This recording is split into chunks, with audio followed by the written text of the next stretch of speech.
Welcome back, Pokemon fans. My name is Angel of the Night 091, and we are getting into battle number 19 in the Series 1 ranked in Pokemon Scarlet and Pokemon Violet. Now, our opponent here is going to lead off with a Meowscarada, as you guys have seen many times before. I'm going to lead off here with a Garganacl. Now, Garganacl, of course, does have a few options here to go up against that Meowscarada. We've got a decent body press, we've got Salt Cure, and then, of course, we could also go in and get some Stealth Rock set up here as well. Now, with the Meowscarada onto the field, there is a big obvious issue here. If it had gone for the Flower Trick, that could have definitely posed to be a big problem there for the Garganacl. However, he's going to go in for the U-turn. He's going to go back to our opponent's side. And then, of course, his second Pokemon of the match is going to make an appearance here. And I'm going to be honest, I'm not really sure what it may or may not be. The team is definitely kind of all over the place. He's going to come in with a Glimmora. Now, if you don't know about Glimmora, every time that you make a physical hit onto it, it sends out its Toxic Debris. Now, Toxic Debris is kind of like Toxic Spikes in past generations. Now, as you can see, the Body Press didn't really do a whole lot of damage. However, we do have a bit of an issue there with the entry hazards this turn. Now, he's going to set up a Stealth Rock, and of course, we kind of have the same idea. We're actually going to set up our own Stealth Rock onto the field, making some entry hazards for our opponent in case he has anything like Focus Sash on the other side. So we're going to get a little bit of leftovers here, which is kind of a big deal with Garganacl. One thing you want to have Recover, you want to have your leftovers, you want to have your Salt Cure, your Body Press. Then, of course, your last and final move, obviously, is kind of a random attack. So he's going to go in for the Power Gem. Power Gem, obviously, doing some damage off onto the Garganacl. Not enough, of course, to take him out, but we are going to go in for the attack with the Salt Cure onto the Glimmora. And, of course, as you can see, there's some Toxic Debris coming out from our opponent. Of course, we get our leftovers, and our opponent gets some damage from the Salt Cure. And of course, that is going to be a very big help for trying to take out that Pokemon. Now, every time that we make any kind of a physical hit, like I said, it is going to bring out the Toxic Debris from our opponent, I believe up into 3 turns.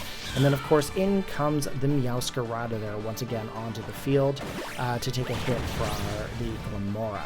Now, as it's super effective onto the Meowscarada, of course, it does survive by a little bit of HP. We do have to worry about the grass typing with this Pokemon, obviously for obvious reasons. Of course, we can't really go for any kind of a Terra type. He is going to go in for the Flower Trick, which is going to turn him into a pure grass type Pokemon.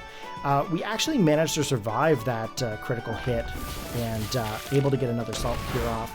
And that is actually going to pick up the KO off onto his Meowscarada. I'm going to be honest, guys, these recordings are a little bit older from when the game kind of first came out. So to remember every turn and every part of the battle, it kind of surprises me a little bit because I don't really remember all of my matches. For example, in this series, I think I recorded up to about 30 or 40 matches. In the Season 2, I recorded about 100. And then, of course, in Series 2, Part 3, I recorded up to probably a good 40 battles. So I've got battles recorded all over the place. Now, unfortunately for us, we lose our Garganacl to the Glimmora, but that's okay, because we still have Haxorus and we still have Electros. Now, if you guys know about Haxorus, Haxorus is one of my big favorite Pokemon from Generation 5. I've used him through Generation 6, 7, and 8, and of course here we are in Generation 9. Now, with the Haxorus coming onto the field, of course we got Poison, but we do have a Lumberry, which actually cures us from that poison, so we're actually doing pretty decent. Now, of course, Glimmora onto the battlefield, we pretty much have the option to go for the good old Dragon Dance here. Now, Dragon Dance, of course, is going to boost your attack stat, it's going to boost your speed, and basically going to leave you open to get hit. So in comes a Power Gem, and as you can see, it actually did some decent work.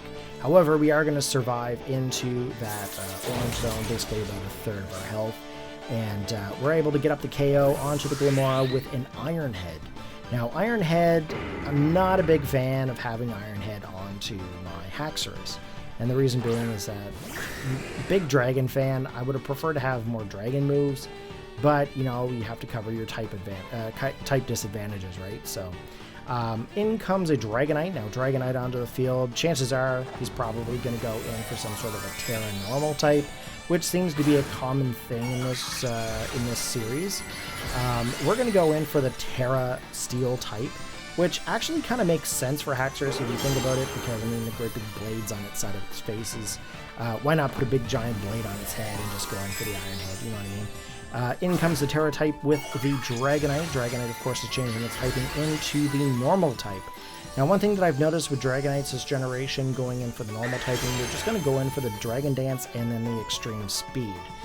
In this situation here, he doesn't really have the option to go for Dragon Dance right now. He does have to make a choice, and he picks up the KO on the Haxorus with the Extreme Speed. Now, that's okay. We have one final Pokemon remaining onto our team, and we're going to bring it out here now, and that's going to be Electros.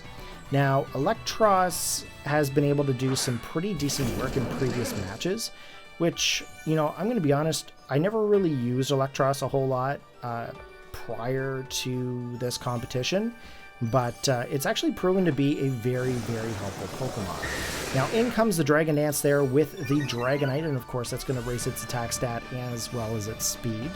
And we're going to go on for that Acid Spray there because we want to kind of drop its special defense. As you can see, it didn't really do a whole lot of damage. It's only got 40 base power. So now the only thing that I can think of doing here right now is going in for the Volt Switch. Now, Volt Switch is definitely a good choice. However, we're not able to outspeed that Dragonite with that Extreme Speed. We have absolutely no priority with our Electros, and unfortunately for us, we're going to end up getting the loss. And that's okay. We have another choice to do another battle next time, and maybe Electros will do a little bit better. But you know what? Take care, guys. Have a good one, and I hope you enjoyed the battle. Take care. Peace out.